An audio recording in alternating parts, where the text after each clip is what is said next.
tarde, bem-vindos ao nosso Café das Letras. Ontem, por aqui, fizemos um café universitário e hoje vamos olhar para um pouco daquela que é a realidade cultural um pouco por toda a Europa. O que de melhor temos, o que de melhor trazemos, o que de melhor levamos com os nossos três convidados. A ideia do café parte de um dos livros de referência para esta nossa conversa. A Europa é feita de cafés, de cafetarias. Estou a falar do livro A Ideia da Europa, de George Steiner. É um livro que não é recente, mas que mesmo assim reúne uma série de ideias que vamos certamente discutir aqui ao longo desta tarde. A Europa é feita de cafés, desde a cafetaria preferida de Fernando Pessoa, em Lisboa, aos cafés de Odessa, frequentados pelos gangsters de Isaac Babel. Vão dos cafés de Copenhaga aos balcões de Palermo. Mas atenção, um pub inglês e um bar irlandês têm a sua própria aura e mitologias. O que seria da literatura inglesa sem os bares de Dublin, onde, a não existir o Museum Tavern, teria Dr. Watson encontrado de Sherlock Holmes. Mas estes estabelecimentos não são cafés, não têm mesas de xadrez, não há jornais à disposição dos clientes nos seus suportes próprios. E só muito recentemente o próprio café se tornou um hábito público na Grã-Bretanha e mantém o seu halo um pouco italiano. Daí um espresso. O bar americano desempenha um papel vital na literatura americana, no carismático e icónico Scott Fitzgerald e em Humphrey Bogart. O que é certo, continua George Steiner, é que enquanto existirem cafés, a ideia da Europa terá conteúdo. E hoje teremos conteúdo à volta das artes e por isso mesmo o meu primeiro desafio para os nossos três convidados de hoje, que não precisam de muitas apresentações, o mestre Rui Macena, a diretora do MUD, Museu do Design, Bárbara Coutinho, e o realizador Ruben Alves, estão connosco e o primeiro desafio foi mesmo esse. Qual é o café da vossa vida, Rui? O meu é o expresso. A bica ou o cimbalino quando chegas ao Porto? O cafezinho, sim. O cafezinho. É. E onde é que tomaste o cafezinho? Onde é que eu tomei o meu café? Podes dizer, olha, o melhor café da minha vida foi este agora aqui no pátio antes de tocar piano com o Zé Alberto Carvalho. Por acaso, este último foi maravilhoso. Vês? Mas não foi café. Então, bem. Foi água... Foi descafeinado. água tónica. Foi água tónica. Foi água tónica Água e foi tónica. muito agradável. Estava muito fresquinho, o gelo era muito bom. E boa tarde a todos. Também se bebe tarde a água todos. nos cafés. Sim, eu acho que o George Steiner escreve este livro em 2005 já com alguma idade. Eu acho que a idade ajuda-nos a olhar para trás, a contextualizar. Hoje acho que esta ideia do café perdeu-se. Não digo que eles não existam pela Europa fora e que o café não exista, porque este livro tem basicamente três ideias-chave. Os cafés como ponto de encontro de ideias, como lugar onde se desenvolvem, enfim, pensamentos, sonhos. Depois a ideia de que a Europa é diferente dos Estados Unidos porque pode ser percorrida a pé. E, por último... E é sempre diferente, não é? Nunca encontras algo, monotonia, digamos, quando... Sim, e nos Estados Unidos tens que viajar de avião, portanto, a proximidade, não é? E depois o lado podes ir a pé, demoras um bocado, mas também podes ir a pé. Sim, eu ando rápido. Mas basicamente também... Nota-se, o teu cabelo está... Terceiro ponto, é o vento. Terceiro ponto, a memória. Ou seja, a Europa atribui exatamente às suas ruas o nome de pessoas e, portanto, cultiva claramente a memória daquilo que o homem faz na sociedade, aquilo que o homem, de alguma forma, faz pela sua sociedade. E, portanto, o café continua a ter importância. Para mim, o meu café é um bocadinho a minha sala, é um bocadinho a mesa, é o jantar. Eu diria que o meu café é o jantar, porque eu gosto imenso de alguma forma... Não, gosto sobretudo de partilhar. Gosto de partilhar ao jantar, sabes? E por isso sou um bocadinho português nesta coisa de uma boa comida tradicional, um bom vinho e, sobretudo, passar 2 ou 3 horas à mesa. Exato. Para Conviver. sonhar, para ler o mundo, para perceber o dia-a-dia, para olhar para trás. E, portanto, é um bocadinho à volta disto. Exatamente, a ver o Douro, mas isso o Ruben saberá dizer. Bárbara, olá. Olá. O melhor café? Boa tarde a todos. Há algures na Europa, algures no mundo? Bom, eu também gosto muito de receber em casa e estar à volta da mesa, mas acho que não é bem a mesma coisa quando estamos no café ou quando estamos em nossa casa. Já é um ponto, eventualmente, de diferença para nós podermos Fico muito contente. Debater ou conversar um bocadinho. Para mim, o café, bom, não sei, são vários. E por várias razões. O primeiro café talvez seja o café do sítio onde eu nasci, onde eu cresci, porque para mim essa definição de café do Steiner também tem muito a ver com esse momento de encontro com outros, não com aqueles que nós trazemos a casa e que já são nossos amigos e nós conhecemos e falamos e abordamos uma série de questões, mas com o outro que não conhecemos, que está na mesa ao lado e que de repente pode ser um cientista, pode ser um cineasta, pode ser alguém de outra cultura, com uma série de outras ideias e que de repente à mesa do café e à volta de um café nós estamos a descobrir uma série de outras coisas. E daí a tal diferença entre a nossa casa e o café, acho eu, na minha opinião.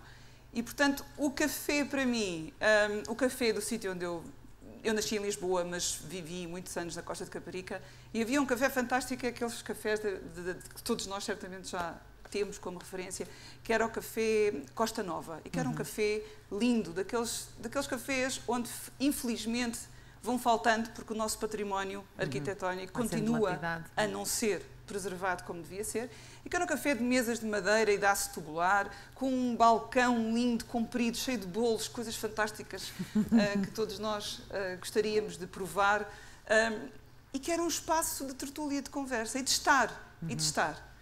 Depois há um café que eu me lembro mais tarde, porque por causa da investigação universitária que fiz, tive de ir ao Porto, e havia um café que adorava e que ali passei muitas horas da noite, mais uma vez nesta ideia de partilha e de conversa, que era o Café Luso. Acho que já não é o que era, acho que já está todo em alumínio, ao que parece-me, está mais ou menos, estou a ver alguns de vocês a dizer assim. Eu confesso que deixei de ir lá, porque uma vez que passei, olhei e percebi que já não tinha o mesmo ar que esse café que eu estive sentia. Depois há outra perspectiva, que é o café, se é só uma realidade europeia, física, que eu partilho aquilo, concordo com aquilo que o Steiner refere, mas que pode ser encontrado em vários locais, por exemplo, e só para se calhar clarificar melhor o que é essa minha ideia de café e os meus cafés da vida, que era a pergunta que estava a fazer. Numa viagem que fiz em família ao Egito, de repente, no meio de tanta coisa e tantas riquezas que nós vemos, não é? Naquele país milenar, no meio de uma rua, sem passeio e sem mais nada, em família com mais um ou dois egípcios que encontramos sem querer, montámos a mesa e à volta de um magnífico chá de menta, ali ficámos a fazer café. Ali ficámos a perceber que há coisas que nos unem para além das fronteiras. Se calhar percebíamos que éramos todos europeus, ou que éramos todos africanos, ou que éramos todos egípcios, ou que éramos todos, no fundo, seres humanos que se tinham encontrado ali. E o tempo prolongou-se. Claro que depois há aquelas coisas, não é? Se nós vamos a Praga, vamos ver o café onde o Kafka esteve, vamos à Brasileira e vamos ver o Fernando Pessoa, mas isso para mim já não é a realidade desse café que o Steiner refere. É o lado turístico, é o lado postal, porque não é? É um lado mercantilista, é um lado de turismo cultural, que nós vamos, pagamos 15 euros para beber uma bica, ou pagamos 20 euros para comer um bolo, e estamos ali e dizemos, bem, isto é um café realmente muito, muito interessante, muito bonito, esteticamente, arquitetonicamente, mas já não passa essa referência. E, portanto, eu diria que, ultimamente, eu acho que ainda não encontrei o meu café. Mas estou certa que o irei encontrar novamente, porque penso que se há alguma coisa positiva que esta crise tem vindo a obrigar-nos, se calhar é perceber outra vez o valor do encontro, da conversa. Exato, e da partilha, não é? E da partilha, e do estar. E, portanto, talvez tenha de me obrigar um bocadinho mais a tentar descobrir outros cafés que existem. Por razões profissionais e por razões também de vivência. Agradeço o convite. Por razões profissionais e se calhar também por razões de vivência. Eu diria que aquele café que se aproxima um bocadinho dessa ideia, para mim, é talvez o Martinho da Arcada, porque é aquele em que se calhar o empregado que já me conhece diz, então, mas há tanto tempo não passa cá, o que é que tem feito? Olha, nós vamos fazer aqui esta conversa, sente-se aqui, ou está... E, portanto, essa noção de estar... De familiaridade. Porque o café implica outro tempo. Claro. Não é um muito tempo, mas como diz uma grande amiga minha, é uma qualidade de tempo. Claro. Eu acho que nós não temos estado a ter. E tu, Ruben? Tens um café de eleição? Olá, boa tarde a todos. Queria só dizer desculpa pelo meu português. pouco. Então, o Vamos meu fazer café... tudo em francês, que as nossas sessões são muito europeias. Há bocado eu saí de uma hora de inglês com o Anthony Beaver. Soyez bienvenue. Não. Mas a Europa é internacional. Agora estava traduzes. mesmo a ver o Rui e só com música acho que passa muito mais. Bom, não vale a pena muito. Mas bom, vou tentar também falar. E o meu café seria de todo aqui em Lisboa. O meu café é mesmo um café de bairro, porque eu moro num bairro típico de Lisboa e acho que acontece muita coisa. Acho que essa coisa de partilho das pessoas cambiarem ideias, acho que em Lisboa, ao meu ver, comparando com Paris, não se perdeu essa sensação de câmbio e de trocar ideias, mesmo se é para falar de nada, mas fala-se, compartilhamos coisas, ideias, e isso acho muito bom, e acho que em Paris, por exemplo, perdeu-se isso muito. Fica claro os cafés muito bonitos e esta ideia do café de flor e não sei o quê, mas é mais para estar lá, pronto, para estar lá sentado e ir lá. E ver e ser visto. Exato, e afinal não há noções, e acho que o mais importante é isso, e em Lisboa eu encontro isso. O meu café mesmo é de manhã, eu adoro ir, e por acaso em Paris, por exemplo, não tomo pequeno almoço, nunca, e é uma coisa que quando venho a Lisboa, o tempo do pequeno almoço é importante, mesmo se é 10 ou 15 minutos, faço sempre. Para já o café é fantástico, Paris é uma porcaria, é muito bom aqui. E depois já passa-se alguma coisa, mesmo o povo, a gente misturada, e eu acho isso mesmo, como estava a dizer há bocadinho, Bárbara, é mesmo, pode haver tudo misturado lá dentro e a cambiar coisas, e acho fantástico. Agora, por exemplo, a semana passada estive em Viena a apresentar o filme, e pronto, estive lá nos cafés, achou que a Viena não há café. Não, é o filme chama-se A Gaiola Dourada. Sim. Pode haver duas pessoas que não saibam. Desculpa, sim. E o ambiente do café é maravilhoso. E estava no Delma, lá um café muito conhecido, onde as senhoras ainda tratam à terceira pessoa, quer dizer, não se dirige diretamente para si. E é uma coisa assim muito, e eu acho muito, muito bem, mas é verdade que, se calhar, com hoje em dia o que se passa, a realidade, se calhar, é um bocado aquela coisa de, para mim, a arte de cineasta é fantástica, uau, é uma foto, mas depois o que é que se passa mesmo lá. E depois, o dia seguinte, fui para Marrakech para gravar um filme, estava lá a gravar um filme, e lá, por exemplo, na praça de Jemaa El Fna, há um café que chama-se Café de France, e eu sentei-me lá. Mas estava mesmo, era que de um dia para o outro, era Viena e depois cheguei a Marrakech, é uma coisa assim um bocado de confusão, porque foi assim um bocado, uau. E estive lá no Café de France, sentado. E logo, há 10 segundos, um senhor com um jornal começou-me a falar. E começámos a falar sobre política, coisas muito importantes, mas o senhor dizia uns disparates assim muito engraçados, mas eu adorei aquilo porque houve lá um change, eu não conhecia de lá nenhum e acho que... o café proporciona isso, não é? Sim, e acho que proporciona isso, mas sobretudo acho que os países se calhar as cidades mais evoluídas e que estamos a ser comidos pela mundialização, a globalização, acho que se perde cada vez um bocadinho mais isso, e enquanto estou noutros sítios... Ainda há muito isso do é curioso porque há uma ideia aqui também partilhada pelo Steiner que tem muito a ver com uma questão da importância de Deus residir nos pormenores. A Europa morrerá efetivamente se não lutar pelas suas línguas, as suas tradições locais e as suas autonomias sociais. Então a minha pergunta no que diz respeito à cultura e à arte é se vocês acreditam que há uma eurodiversidade ou uma euroheterogeneidade. Comprend? Non, a segunda não sei. Hétérogéné. Complètement la même chose. Mais alors, Espera, é só para explicar para ele. É só para explicar para ele. Desculpa. Il y a une diversité ou pas. Ou pas, está bem, ok. Eu de vez em quando traduzo para o senhor, só para ele. Vai. Então, Rui, continue. Porque, no fundo, não é? Falavas da questão da música. Bom, Rui, Estiveste com a capital europeia da cultura, tiveste tanta gente, tantas nacionalidades a trabalhar contigo. Sentes que há uma soma, ou seja, que quando te percebes do que está a acontecer, nós somos quase, imagina, uma taça de chá, por falar do chá e tudo o que vem são os saquinhos de chá que vão fazendo um chá cada vez melhor. Cada um traz as suas ervinhas para fazer um chá melhor. Não penses nessas ervas, és tramado. Nada, és uma leitura de olhar. Bon, alors, je veux te dire quelque chose. Est-ce que... Sim, eu acho que existe uma eurodiversidade. Diria que existem blocos de diversidade. A Europa Central é, porventura, o bloco mais forte da diversidade artística, sobretudo no caso da música. A Europa do Norte é igualmente forte na diferença que tem a ver com a geografia, claramente. A Europa Central é o também porque o fator de se poder viajar de uma hora de um país ao outro com a mesma facilidade ajuda a que a cultura se integre. E depois há uma Europa do Sul também com alguma força.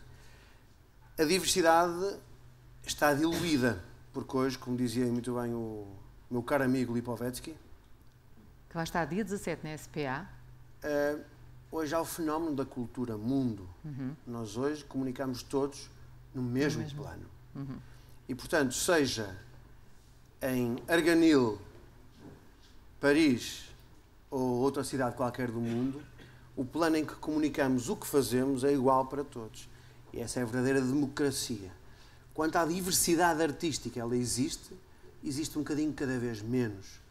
Porque o facto de poderes contactar, ao contrário de há 300 anos atrás, onde um compositor, para ouvir a obra de outro, tinha que viajar, tinha que fazer uma turnê pela Europa para ouvir a obra de outra pessoa, hoje tu vais... Podes fazer isso agora, não é? Um clique. Vais a um clique e ouves facilmente o que está a passar. E isso é indissociável da tua própria assimilação dessa cultura. E, portanto, tu deixas de ser... deixas de pensar quase por ti, ou seja... Vais assimilando... Estás rodeado. E o fenómeno da associação do conhecimento é muito mais forte do que era há uns anos atrás. Ou seja, há uns anos atrás, associar o conhecimento era um exercício mais lento. Hoje é mais rápido. Hoje tu tens muito mais a sensação de que estás absolutamente rodeado. E que isso te estrangula na criatividade. Pois, essa questão da criatividade versus até a própria crise, de que há pouco falávamos. Bárbara, enquanto diretora do museu, sobretudo design, e por acaso estava a subir aqui a rua e ia ver um póster do Objet Préféré, que é uma das exposições que está neste momento no MUD. Toda esta facilidade que o Rui falava acaba por ser, perdoa-me a redundância, mas facilitar o vosso trabalho enquanto pessoas que escolhem um pouco aquilo que trazem até nós, portugueses, e não só, porque muitos turistas também visitam o MUD, mas no fundo esta vantagem, este clique, não é? Também não tens de viajar até outros países para conhecer a obra de outras pessoas, podes conhecer primeiro online e perceber se te interessa. Eu acho que vamos lá ver, nós vivemos um tempo que realmente há aqui uma compressão tempo-espacial e, portanto, toda a informação é muito mais rápida. Não sei se exatamente se por informação ser mais rápida, se nós estamos necessariamente mais conhecedores das coisas. Acho que temos mais informação disponível. Mas se calhar menos conhecimento. Mas menos conhecimento. Porque, mais uma vez, o conhecimento exige tempo para maturar a informação, para lê-la, para refletir. E, portanto, com certeza que, do ponto de vista de relações institucionais, é mais fácil, a informação circula melhor, existem redes de museus, redes de teatros, e, portanto, a comunicação é muito mais acessível e muito mais rápida, e, portanto, as coisas correm muito mais rapidamente. A mim, e, portanto, isso ajuda para o trabalho. Ao mesmo tempo, parece-me que nada substitui o estar perante a obra. Claro.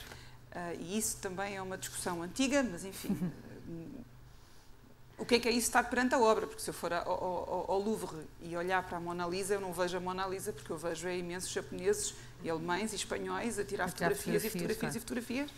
E, portanto, eu não vejo a Mona Lisa, nem qualquer relação que possa existir entre eu, enquanto ser humano, e a herança de outro ser humano, não se estabelece. Até porque tem um vidro à frente, portanto... Para além de outras coisas todas. E, portanto, eu acho que, ao mesmo tempo, essa relação com o objeto, essa relação muito pessoal que acontece sempre com o objeto. O objeto não deixa de fazer parte e tem necessidade de o ser. Mas, voltando à pergunta da diversidade ou não, eu penso que nós vivemos realmente num continente e numa civilização que é muito diversa. E essa diversidade cultural é muito rica. Ontem ouvi falar aqui entre cultura, a diferença entre cultura e arte e cultura, mas a cultura está muito relacionada com a educação, está muito relacionada com a forma como nós entendemos o nosso património cultural, histórico, arquitetónico, nacional, continental, o resto. E, portanto, apesar de toda essa diversidade, que é muito rica, do centro da Europa, do norte, do Mediterrâneo, etc., eu creio que há coisas que nos unem e que estão muito antes desta União Europeia e que vêm lá de milénios e de história, que fazem com que, se calhar, toda a diversidade da criatividade que existe na Europa tem como base alguns princípios que nos aproximam. E eu, por exemplo, que era uma das perguntas que também vi aqui alguns dos oradores a responder, que era o que é que a Europa é para si, ou o que é que a Europa lhe deu, uma coisa mais ou menos assim. E para mim é importante nós refletirmos um pouco sobre isso, porque, por exemplo, o que é que a Europa me deu a mim? Se calhar não teve nenhuma influência direta sobre a minha carreira, mas enquanto ser humano, esteve efetivamente. E logo também terá sobre nós enquanto pessoas, enquanto profissionais, porque a Europa deu-me educação, acesso à educação, deu-me acesso à cultura. A Europa deu-me a possibilidade de, enquanto mulher, eu não gostaria de ter nascido mulher hoje em África, ou no Sudão, ou na Índia, porque, sinceramente, não poderia estar aqui a falar, não é? Todos nós sabemos. Claro. A nossa voz seria outra. Portanto, a Europa deu-nos a todos esses valores, a solidariedade, a igualdade, a fraternidade, o direito, os direitos iguais, as oportunidades iguais. E essa base, parece-me a mim, que permite a diversidade, seja ela realmente entendida. E para não prolongar muito, não quero monopolizar a conversa, mas, por exemplo, é também, na minha perspectiva, é também, quanto mais nós encontramos o nosso propósito, a nossa finalidade, a nossa ideia, enquanto nação, ou antes de ser nação, enquanto seres humanos, que nós podemos ser cada vez mais europeus e ser cidadãos do mundo. Porque, por exemplo, o Mood, há pouco estava a falar sobre o Mood. O Mood hoje é reconhecido e é visto internacionalmente como um exemplo, porque ele é muito particular de Lisboa. Ele não quis repetir nenhum modelo europeu. E se nós estivermos a querer repetir sempre um modelo europeu, que nós não sabemos muito bem o que é, mas intuímos um bocadinho, porque viajamos mais, lemos mais, etc., não deixamos de ser provincianos. E não deixamos de ter vergonha das nossas origens e de reconhecer a mais-valia que é estar em Lisboa, viver em Lisboa, no meio desta enorme crise, mas, por exemplo, encontrar um edifício que foi totalmente destruído e que é, mais uma vez, um exemplo da nossa quase que inexistência cultura arquitetónica, apesar de termos excelentes arquitetos, como é sabido, e de tentar encontrar alguma coisa que fosse específica e que conseguisse ser particular, mas ser verdadeiro, ser autêntico. E quando as coisas são autênticas, seja na China, seja no Japão, seja em Portugal, seja onde for, nós reconhecemos. E quando elas são autênticas, são civilizacionais. Exatamente. Não são europeias, não são africanas, são civilizacionais, são de todos nós, são do homem, são da humanidade. Claro. E Ruben, esta questão já levanta uma série de pontos que focaste no teu filme também, não é? A questão de mantermos as raízes. Ontem também em algumas das nossas sessões falávamos muito sobre a importância ou não de mantermos as nossas raízes, ou então a raiz ser quase um vaso, estar num vaso e nós levamos o vasinho de um lado para o outro, não é? O que é que pensas sobre isto? Uma vez que estás um bocadinho por todo lado e tens ligações, antes de entrarmos falávamos sobre a questão de um luso-descendente, seja onde for, mas no teu caso em França, sentir-se por vezes até mais europeu do que propriamente português, não é? Sim, se calhar, porque o caso acho que de um filho de imigrante, o meu caso, por exemplo, vivendo em Paris, nascendo lá, mas já não temos uma ligação muito forte aqui em Portugal, se calhar sinto mais europeu que um francês mesmo lá, um português de lá, porque para já estou partilhado entre os dois. Não como os meus pais, por exemplo, que se sentem lá português e cá, não vou dizer francês, mas se calhar já não tanto, porque é aquela coisa do imigrante que volta que não se sente já em casa, se calhar tenta, mas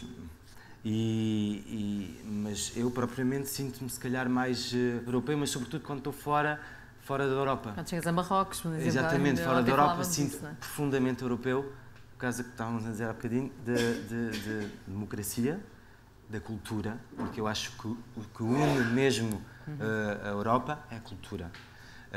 E é a luta pela cultura que estamos a tentar fazer na Europa.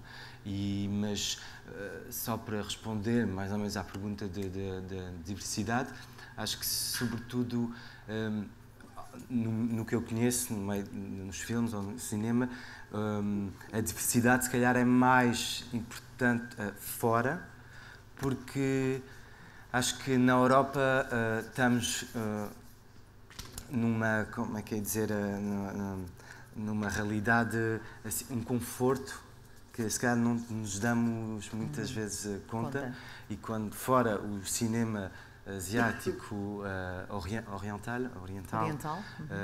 Que também brasileiro, que está a vir de uma maneira muito forte e com uma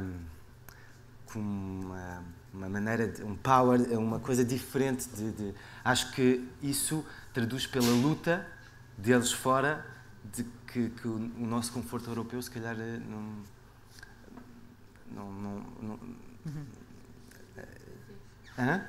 Diga em francês, quando não tiver a palavra, pode dizer em francês. Mas esta questão, independentemente da origem dos pais, e ontem falávamos disto no café universitário, porque eram sobretudo jovens até aos 27, 28 anos, que estavam em situação de ou fazer estágios, ou ter já trabalho, ou bolsas, ou investigação, ou até mesmo já abrir instituições de solidariedade e não só, fora de portas, portanto não estão em casa, mas sentem-se em casa nos sítios onde estão. Curiosamente houve um 50-50, 50% dos meus convidados escolheram um café na cidade onde vivem, e os outros 50% cidades europeias, onde também vivem ou viveram. E é curioso perceber que se calhar os pais não se sentem tão europeus, porque quando chegam a casa são vistos como imigrantes e não como migrantes apenas, ou seja, pessoas que... Porque se calhar a época de imigração dos pais foi uma época diferente desta de hoje em dia, não é? Se virmos o caso da Ana, está aqui à minha frente, é uma das investigadoras que está em Barcelona, e a Maria João estava ali ao fundo, estava no Parlamento Europeu, o Ari que não está aqui nesta mesa, mas nesta sala, de qualquer maneira está? Ele é lá. Olá! Ari está escondido. O Hugo eu sei que não está cá, mas de qualquer maneira, o que eu senti ontem é que de facto sentem-se cidadãos europeus, ou seja, estão aqui, estudam acolá, vão trabalhar aqui, voltam a Portugal, depois fazem isto, depois fazem aquilo, mas circulam, são migrantes, são seres que circulam, que andam de um lado para o outro. Portanto, não senti em nenhum deles o peso, aquele peso terrível de quando voltam a casa serem quase apontados, não é? Como o imigrante. Sendo que já haverá esta diferença por estes jovens já estarem dentro de um pensamento europeu que está, por exemplo, muito patente no Erasmus, por exemplo. Sim, completamente. Isso, acho que a nossa geração já não faz esta distinção. Mas é mais quando está fora mesmo da Europa. Mas em Europa, no círculo, é mesmo, acho que não há problema nenhum. E, por exemplo, eu fiz este filme, é um filme francês, mas que quis falar sobre essa família de imigrantes, quis homenagear os meus pais sobretudo e os imigrantes portugueses lá em França, mas isso acho que é universal, porque o filme agora está a viajar pelo mundo e acho que essa coisa de desraizamento de imigração, acho que toda a gente podemos nos perceber e este filme acho que numa certa forma é europeu, porque... Para além de ser uma coprodução, não é? Há depois também o lado das interações e das cooperações artísticas, as coproduções também. No sentimento, e no sentimento, claro. Porque eu, nas estreias que eu fazia, muitos italianos, espanhóis ou marroquinos que lá em França falavam e diziam, me tocou-me. Porque esta família podia ser... Esta família, podia ser os meus pais, podia... Isso são coisas de sentimentos e acho que isso une cada um. E haverá um europúblico? Um público diferente de um público americano, asiático?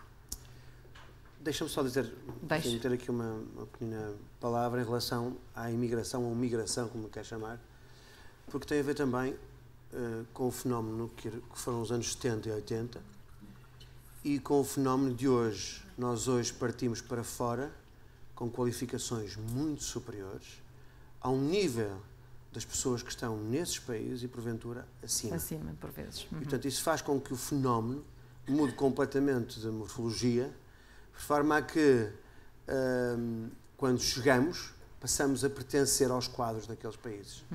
E, portanto, isso muda completamente a nossa posição europeia. Portanto, põe-nos dentro da Europa. Quanto ao europúblico, não sei, eu falo francês fluentemente, isso para mim é... Pelo menos é suficiente para pedir uns macarrons quando vais a Paris. Pronto. Não, eu acho que há formas de reagir, ou melhor, eu respondo assim, eu acho que se de alguma forma, dentro de um próprio país, há formas diferentes de reagir, enfim, a um concerto muito maior, é essa forma, digamos, claro, há uma multiplicação e amplificação. E, portanto, há uma forma diferente de reagir. Aquilo que eu te posso dar, por exemplo, um exemplo de Itália e Portugal, que tem, apesar de tudo, algumas semelhanças, mas que no aspecto da reação, os italianos são muito mais efusivos. Ou seja, porque também há a compreensão do fenómeno. Tem que estar a jogo a compreensão do fenómeno em causa.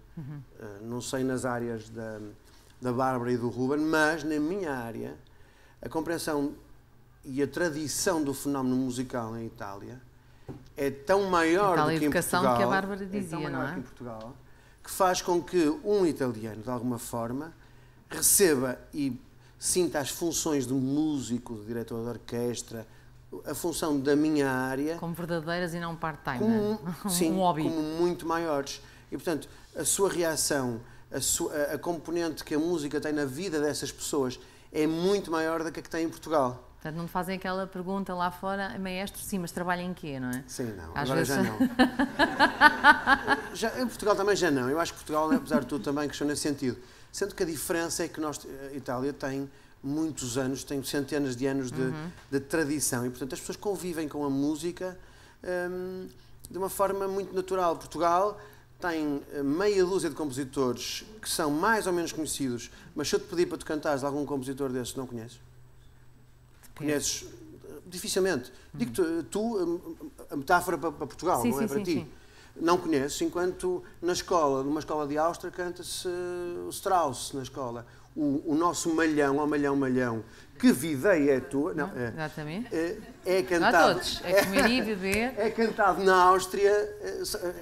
O Strauss é cantado nas escolinhas. A flautinha que nós aqui apresentamos, que tocamos, não tirando o mérito à flauta, que destrói logo o gosto pela música, logo desde muito cedo. E a vontade dos pais patrocinarem uma vida. E toda a vontade de qualquer pai patrocinar uma vida, não é? Eles começam no primeiro ano do ciclo logo a cantar Strauss. Portanto, o que quer dizer que o fenómeno da proximidade que a arte, ou que a arte em específico, ou qualquer área tem nesse país faz com que o público reaja de uma forma diferente. E já não estou a ir para um país nórdico, porque aí com certeza reage de uma forma diferente, ou para a Alemanha. O que quer dizer, para responder à tua pergunta, que eu acho que há um euro público na medida em que há eurocidades e vou mais longe, euro-regiões, porque também acredito que são as euro-regiões que farão a Europa do futuro. Não acredito que a Europa se possa continuar a alavancar em Lisboa, em Paris, em Madrid. Muito pelo contrário, são as regiões como Porto, como Barcelona, como Marselha, como Maribor, que farão, e são essas regiões, aquilo que as regiões conseguirem fazer por si, que farão a eurodiversidade. Bárbara, falamos de um euro público e há bocado, noutras conversas, perguntava se haverá ainda euro, não é? Já nem partiste para a parte do público. Se haverá euro para depois haver público. Levando-me outra vez à questão da crise versus a criatividade. Mas não queria deixar também de perguntar se considera que o público europeu é também... Se é diferente. Eu acho que aquilo que o Rui acabou de referir prende-se com uma questão muito crítica, a meu ver, e muito séria, apesar de nós estarmos neste espaço de café, mas também se falam em coisas sérias nos cafés, sim, claro. Também se fizeram revoluções nos cafés, que é o completo ou absoluto descrédito e desincentivo que a cultura e a educação está nomeadamente a acontecer em Portugal. E daquilo que eu conheço, um pouco também por toda a Europa, mas em Portugal não se pode, a meu ver, dissociar a cultura e os hábitos culturais dos portugueses com a questão da educação e com a questão da formação. É habitual nos museus e nas estruturas internacionais, todos nós já viajamos mais ou menos, mas sabemos que a relação entre as escolas, desde o pré-primário até ao universitário e os museus, é secular. E, portanto, a prática de ir ver ópera, de ir ver cinema, de ler um livro e debater o livro, de ver a exposição, é alguma coisa que se vai enraizando. E, portanto, chegamos a adultos e tão importante é para nós o pão que está em cima da mesa como o pão do espírito, que é ouvir uma boa música. Eu penso que nós estamos a viver um momento... Eu sou muito otimista, pode não parecer agora com aquilo que eu vou dizer, mas... Fica ao pré-aviso. Fica ao pré-aviso, exatamente. Eu penso que nós estamos a viver um momento que é um momento que nos deve obrigar a todos, não passar a coisa para o que é que a Europa pode dar, ou o que é que Portugal pode... Mas de todos nós pensarmos qual é o nosso contributo real e o nosso propósito e como é que nós, nos nossos dias a dia, podemos fazer a diferença. Porque eu também ouvi este discurso que agora teimosamente insiste em persistir e que nós próprios também quase que anuímos e entramos nele de que, bom, estamos a viver uma crise, é uma conjuntura de crise, portanto é normal que a cultura seja sacrificada porque o mais importante é o pão que está em cima da mesa. Eu não tenho essa perspectiva, porque nós não nascemos para sobreviver. Eu acho que, enquanto seres humanos, o nosso papel, a nossa função, a nossa finalidade não é sobreviver. Pelo menos apenas, não é? Não é sobreviver, não é sobreviver. Há de ser outra coisa que nós temos de encontrar o que é. E isso passa muito pela cultura, pela arte e pela educação. E, portanto, este discurso é um discurso que empobrece, não é um discurso que cria raízes para o futuro. Não é um discurso que faz criar realmente públicos mais críticos, mais sensíveis, mais conscientes. Eu não vi o filme da Gaiola Dourada, já disse ao Ruben aqui há bocadinho. Não sei. Não vou entrar por aí. Não sei sequer se irei ver, mas. E há bocadinho a Fernanda estava a falar em público, e por isso é que estou a referir isto. Sim. Mas a forma como nós estamos a reagir perante este filme. Eu acho que nos deveríamos pensar um pouco sobre, para além da qualidade do filme, portanto, eu não discuto aqui o filme, a qualidade do som, a qualidade da imagem, a qualidade do argumento, não posso discutir, não posso comentar, porque não o vi, mas a forma como nós estamos a reagir perante este filme é, mais uma vez, um bocadinho a persistência de uma série de clichês, que é comercial ou não é comercial, passa uma imagem do português, e aquilo estou a repetir aquilo que leio e que vejo, e que ouço nos comentários, o que é que faz sentido? Será que estamos a perpetuar um clichê ou não do português, do imigrante que vai e que por aí fora? Eu acho que nós temos de ir mais além, porque a oferta cultural tem que ser diversa, plural, mas tem que ser, ao mesmo tempo, apreciada por nós com consciência. E com consciência do que estamos a ver e da diversidade que existe. E da panóplia de ofertas que existem. Hoje no Diário de Notícias, exato, hoje no Diário de Notícias vem, de resto, algumas citações de uma entrevista que dei acerca do facto da RTP2 agora eventualmente se tornar um canal cultural e tirarem o desporto e outras distrações, chamemos assim. E é curioso porque uma das coisas que digo e que foi citada é a questão de muitas vezes haver esta tendência para separar a cultura das massas, a cultura do povo, como se muita gente visse uma coisa, transforma aquilo numa coisa que não é boa porque o povo gosta. Bravo. Esta merece uma salva de palmas. Acho eu. Pergunte-me, porque eu estou só como moderadora, não como hora. Uma comenda há pouco tempo. Tive. Não é? Parece. Tive. Não a trouxe porque achei que era assim um bocado pira. Mas devias ter tido. Não, mas... Trazes para a próxima? Trago para a próxima, Okay. mas tem de vestido comprido, que aquilo tem regras. Tá bem, Mas dizia eu, de repente, quer dizer, Shakespeare, toda a gente ia ver Shakespeare. E, aliás, a maior parte dos ingleses de outrora iam ouvir Shakespeare, não ver, porque eram tão... Não estavam ao nível da realeza, portanto, não estavam no sítio onde se podiam ver. Inspirou-se De? Ah, sim. Mas o que dizia é que é curioso porque eu não sei se sabem, isto foi eu quando visitei, mas lá está, só visitando e sabendo e lendo, lá está, eu concordo, a educação é tudo, mas eu quando fui ao Shakespeare Theatre, ao Circle Theatre, uma das pessoas que lá estava disse-me, percebeu que eu falava inglês e perguntou-me se eu sabia de onde vinha a palavra audience, de público. É porque as pessoas de facto iam ouvir, porque nem conseguiam ver. Era tanta gente, ninguém conseguia ver a peça. Portanto, não havia espectadores, ou espectadores, não havia. Havia audience, aqueles que ouviam, porque ver era para os que podiam, para a realeza, para a aristocracia, que estavam então à volta do palco e viam, não é? Portanto, de repente era um fenómeno de massas, no sentido de, wow, era quase... Não é? Era uma elite popular. Do you get? Mas essa questão das audiências é também um bocadinho perniciosa. Pode ser um bocadinho... Eu trabalhei num canal que não ligava muito a essas coisas. Quanto mais audiência, quer dizer, não pode ser pelo número de audiência que se pode avaliar a qualidade de uma obra. Isso eu concordo. E também não pode ser pela ausência, não podemos entrar no outro lado, quer dizer, não, isto é tão bom... Que ninguém viu, que ninguém sabe, que ninguém conhece. Não é isso que eu estou aqui a defender. Mas não pode ser a questão dos números, senão entramos em algo, mais uma vez, muito perigoso, que é, o que é que nós estamos a dar? Estamos a dar pão e circo, porque é o pão e circo que é mais consumido, ou estamos a dar outra coisa mais?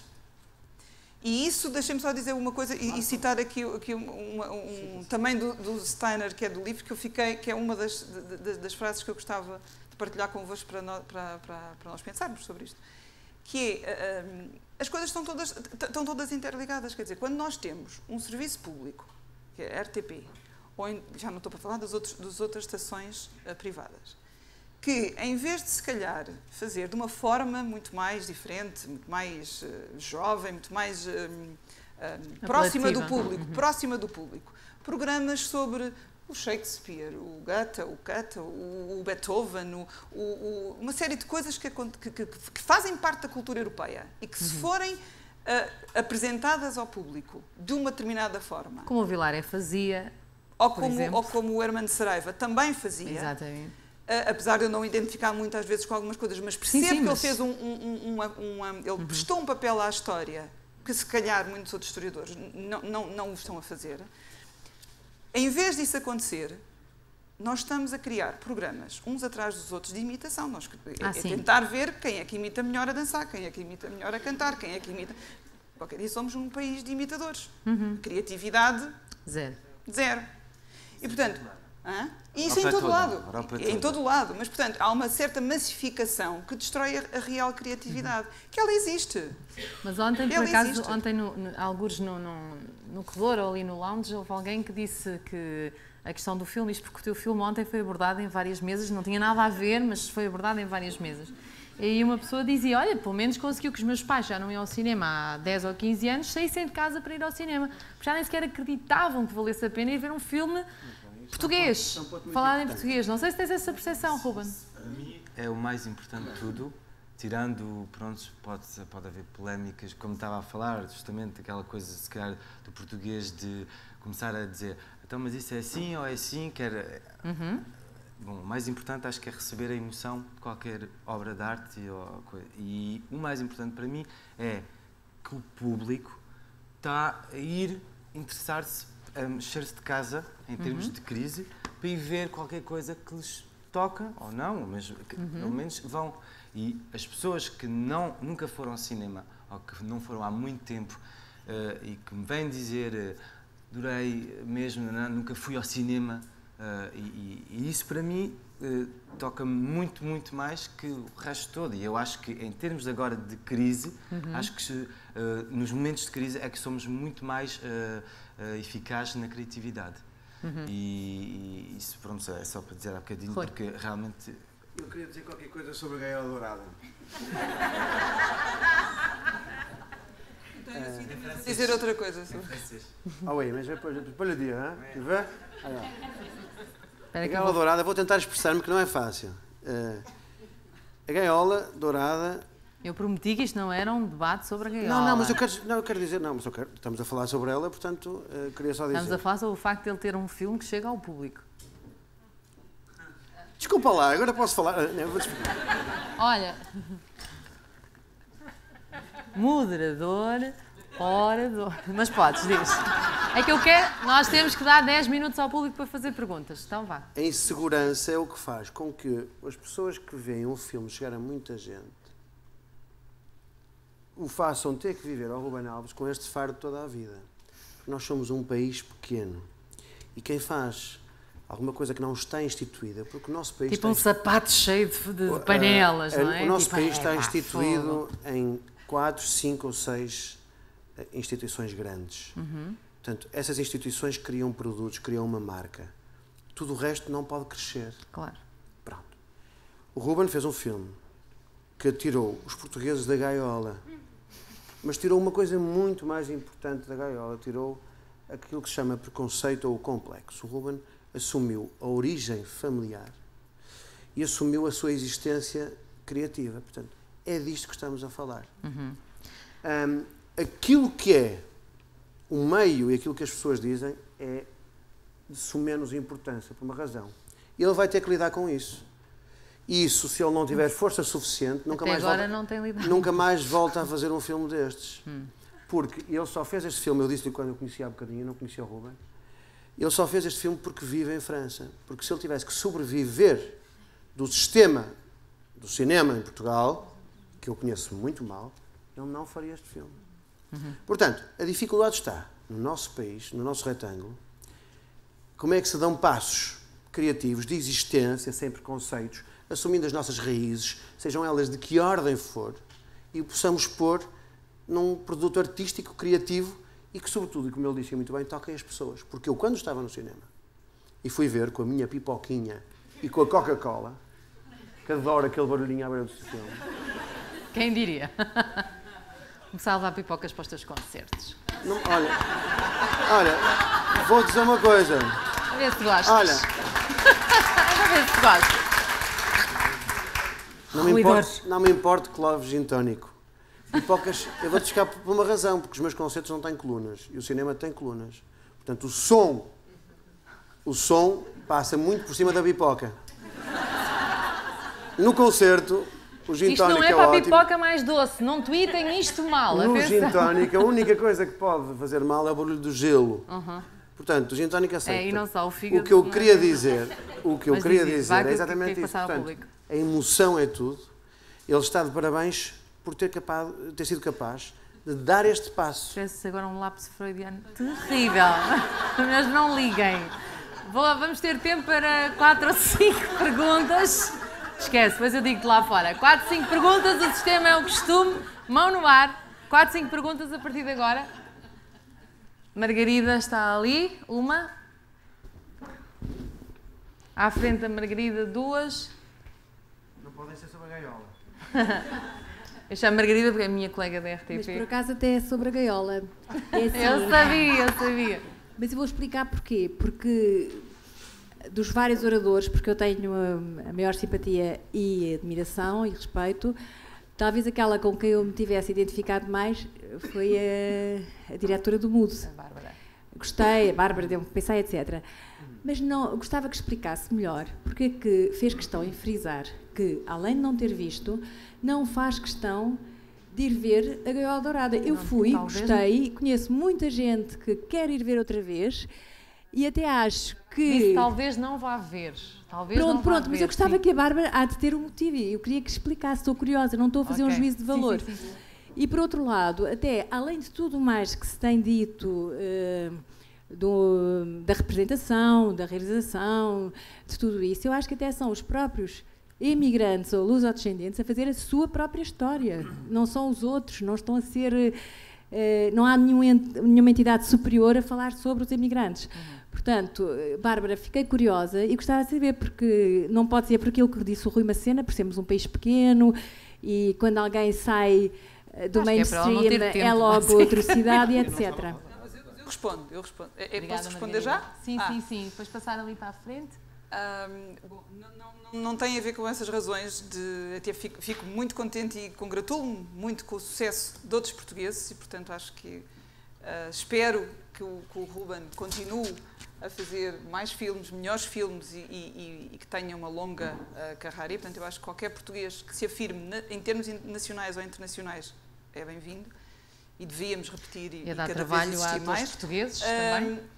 Essa minha questão de eu dizer que talvez, eu não disse que fazia questão de não ir, que talvez não fosse ver, bom, aí tem a ver com questões de opções, de tempo, de prioridades e não estou com curiosidade de ver o filme. É tão sincero como isto. Não digo que não vá ver. Ele é ator no filme. Mas pode não ser estou um, com curiosidade de ver o filme. Permitam-me só dizer uma coisa muito rapidamente, que não tem, e eu volto a dizer, não tem a ver especificamente com o filme do Ruben, porque eu não o vi. Mas quando vi o pequeno trailer, o pequeno filme promocional, fez-me recordar outros filmes que não têm nem... Isto não é nenhum juízo de valor, negativo ou positivo. Que são filmes, por exemplo, que são filmes que todos nós vemos, se calhar não com pipoca, eu não gosto de ir ao cinema e ouvir a pipoca ou estar a comer a pipoca. Mas outros filmes, como o Costa do Castelo, como o Pátio das Cantigas, e que são filmes que têm uma excelente realização, que têm excelentes atores, que têm ótimos argumentos, como o Ruben terá de certeza, porque tem esse reconhecimento, mas que ao mesmo tempo... eu penso que é muito importante, e por isso é que eu referi o discurso, Margarida, o discurso que nós estamos a ter sobre a obra, que é importante não fazer do filme do Ruben o único discurso, a única hipótese desse discurso. Ou seja, da mesma forma que esses filmes que nós continuamos a ver ao domingo e continuamos a repetir, ó Evaristo, tens cá disto, e por aí fora, temos também de ter a noção de que existem outras áreas de expressão e que não pode ser só este é o caminho, como eu ouvi aqui outro dia, não foi aqui, mas outro dia dizer, não, este é o caminho porque afinal então Portugal não faz bons filmes, o som é péssimo, o argumento é horrível, o Manuel Oliveira a gente dorme no cinema e agora sim o Ruben descobriu a pólvora que é o cinema português. Não é assim. Não pode ser visto assim. Até porque é cinema francês. Eu atrevo a que vocês Até vejam. É cinema francês. Quer dizer, de certeza que aqui já alguém viu o Aniki Bobó, do Manuel de Oliveira. É um filme que não tem nada a ver com essa catalogação, com esse clichê. Hoje em dia, meu Deus, bullying, uma obra de bullying. E a par de filmes como o tal Costa do Castelo, que nós devemos ter a noção de todo o conteúdo ideológico que estava ali, que passava naquele filme, e que era um conteúdo salazarista. A verdade também penso que é para se dizer, que não tem nada a ver com o filme do Ruben, certamente. haviam outros filmes que eram feitos na altura e que passaram quase despercebidos. Claro. E, portanto, aquilo que eu digo com isto, para terminar, para falarmos ainda mais sobre,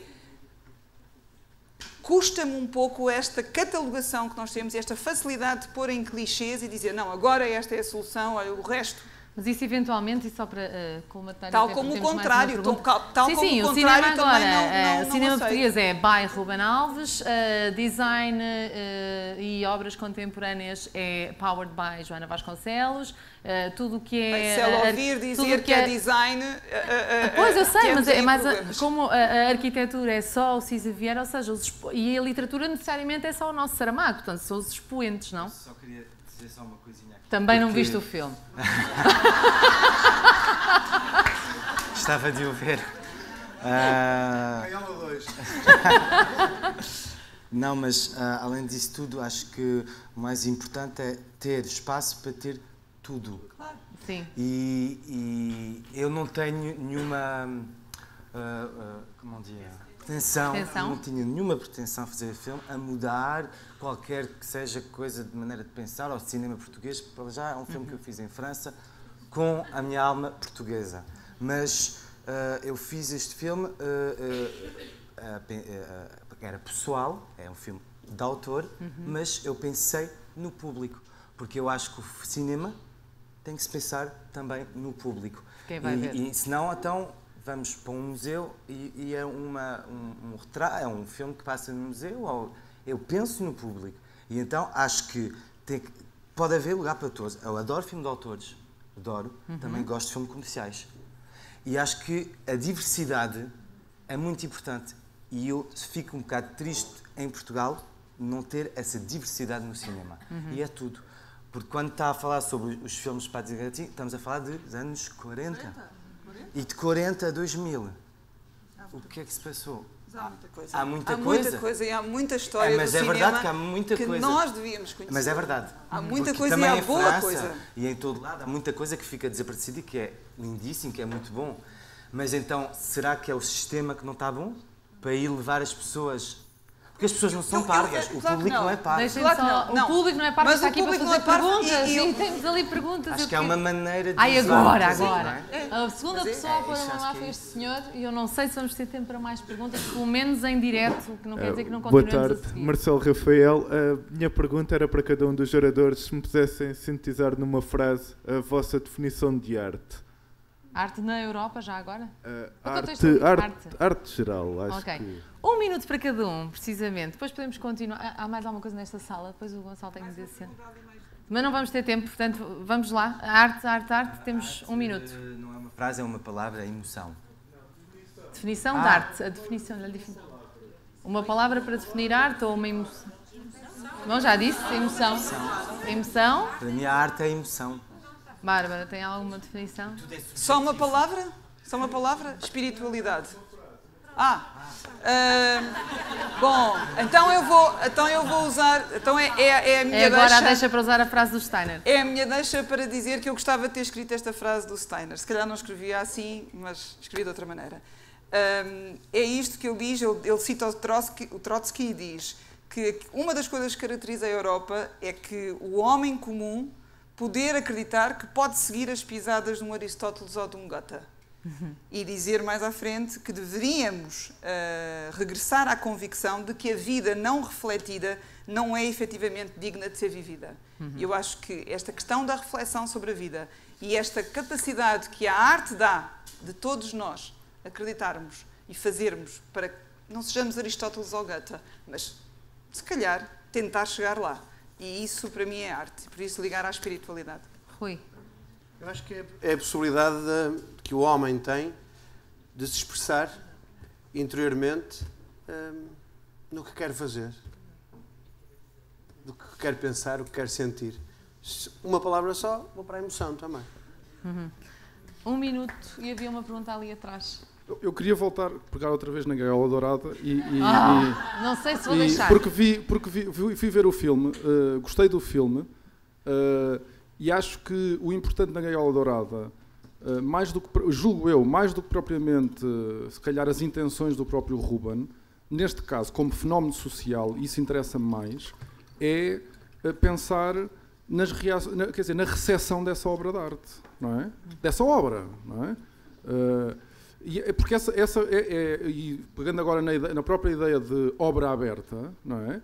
A obra, a partir do momento em que está feita, é também construída pelas reações que aqueles que a veem e a consomem, não é? Têm, não é? E, portanto, e só para pegar também na questão dos estereótipos, eu não tenho medo nenhum dos estereótipos.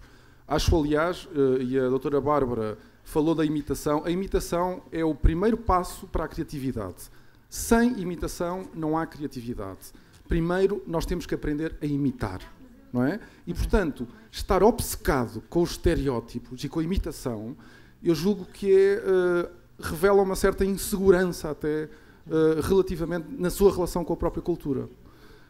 E, portanto, eu julgo que o Ruben fez o seu primeiro filme e, provavelmente, se calhar, eu, pessoalmente, como consumidor daquela obra, achei piada que os estereótipos estão de tal maneira apresentados e são de tal maneira exagerados que estão para além do estereótipo, ao exagerar esses estereótipos. Eu lembro-me, só para terminar, em relação ao Woody Allen. O Woody Allen foi atacado quando começou a fazer filmes na Europa, sobretudo com o Vicky Barcelona. Ele foi muito criticado por reproduzir os estereótipos dos americanos que vêm à Europa, do latino, do Banderas, que é o macho, o artista, e o fascínio dos americanos com os latinos.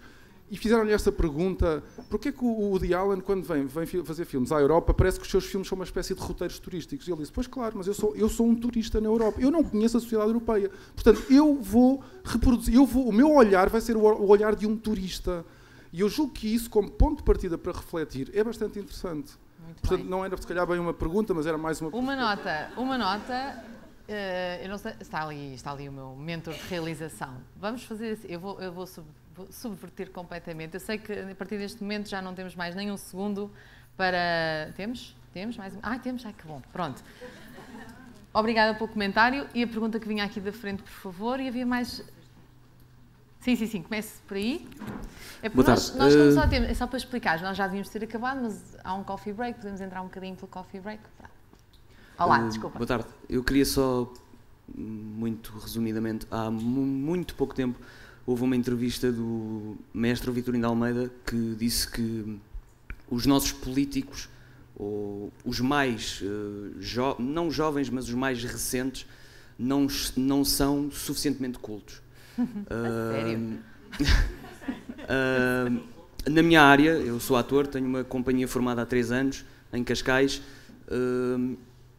O que eu sinto como ator é que o povo, ou o público, vai ao teatro, mais porque é a minha área, vai ao teatro, ou talvez a outro tipo de arte, por caras conhecidas, ou por, sei lá, porque vê uma pessoa na televisão, por aí.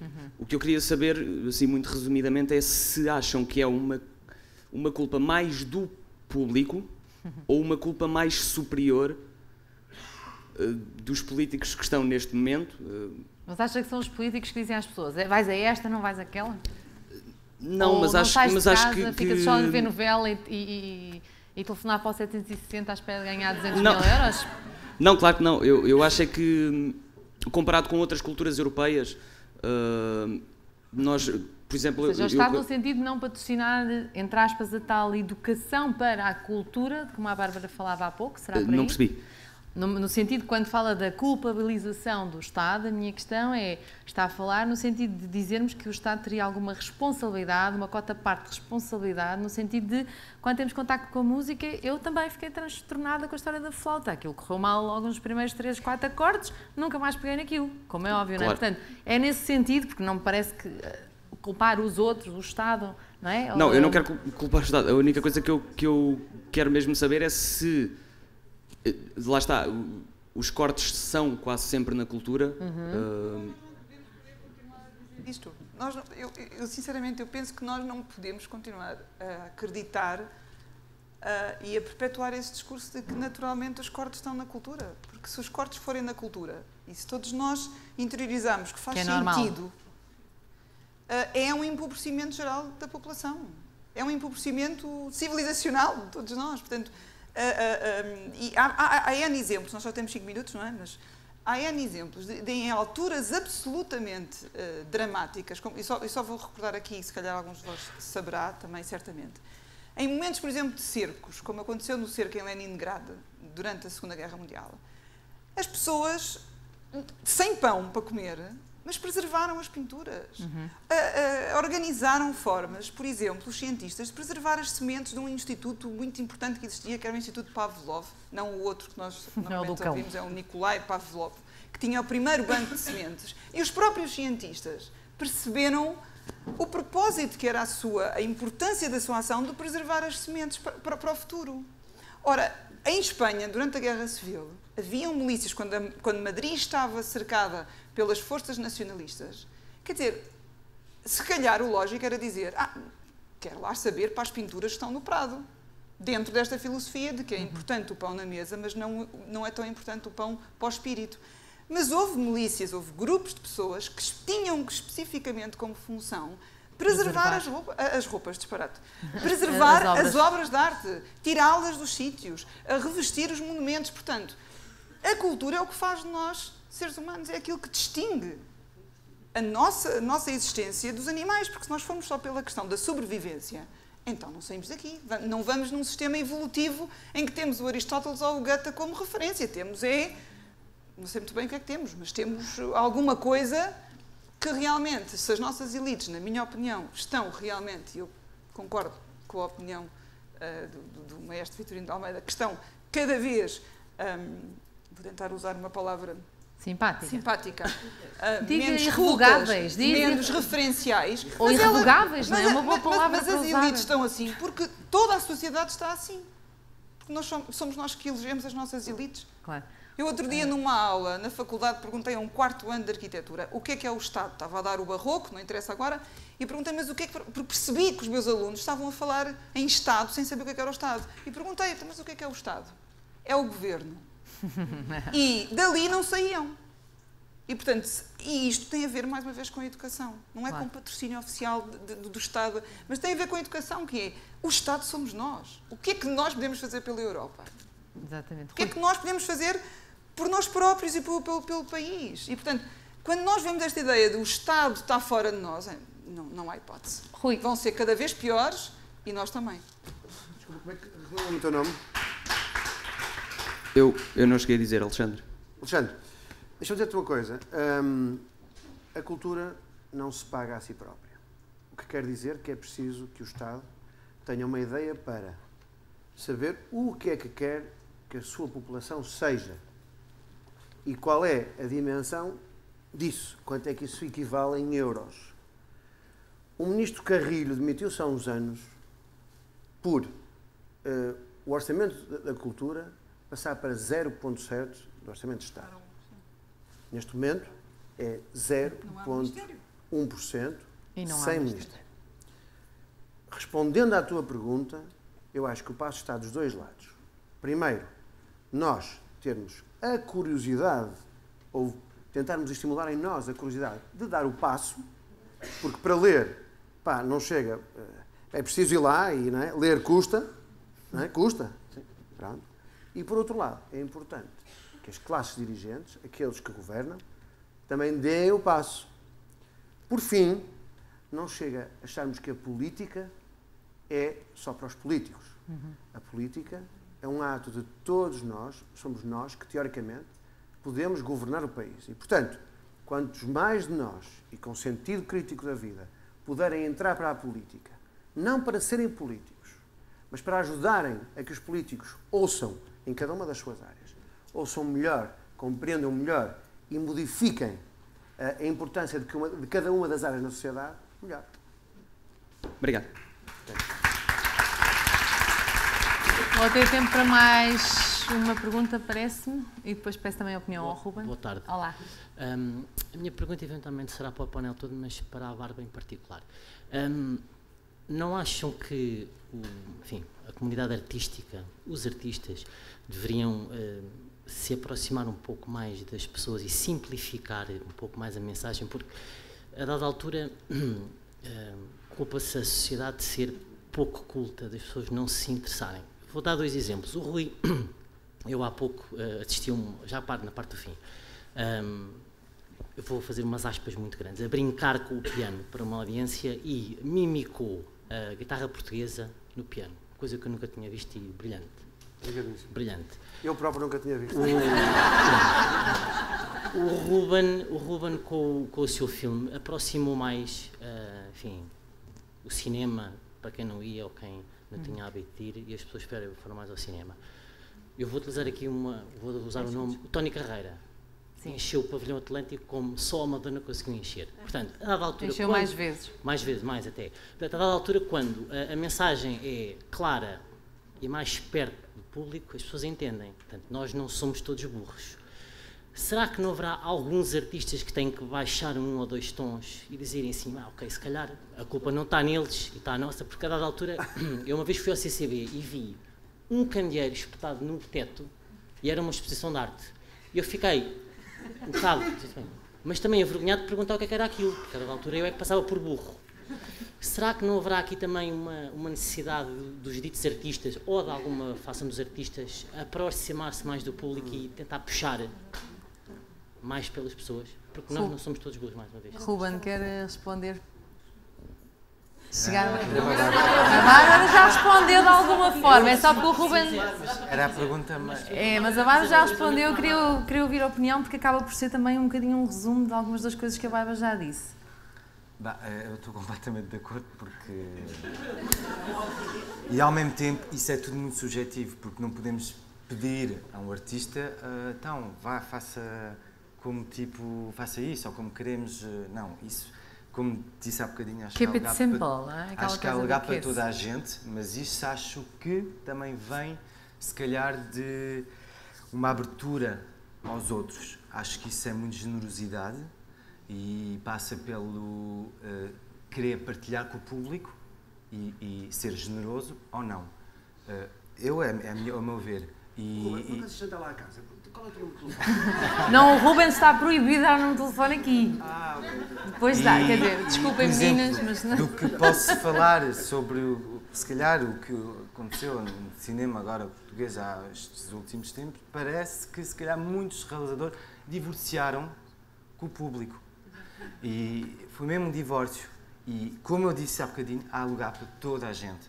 Mas é assim, um filme que funciona traz dinheiro e o dinheiro, a indústria cresce e na indústria podemos fazer outras coisas, filmes de autores, coisas mais, o candeeiro no teto. Mas tem que haver candeeiro no teto, mas também tem que haver outras coisas. E isto acho que é a pluralité. Pluralidade e a diversidade. Isso é que faz de coisa. E o artista, pronto, é uma coisa, pedir agora, mas acho que isso é educação, que temos que dar ao público. Mas também não é só uma via.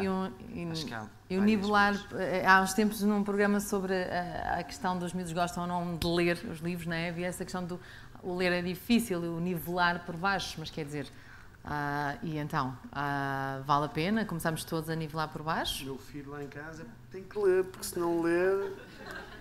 Está bem. Por acaso... e comer pipocas. Baixo é só isso que eu vi neste folheto, educação. População residente que tem pelo menos o ensino secundário.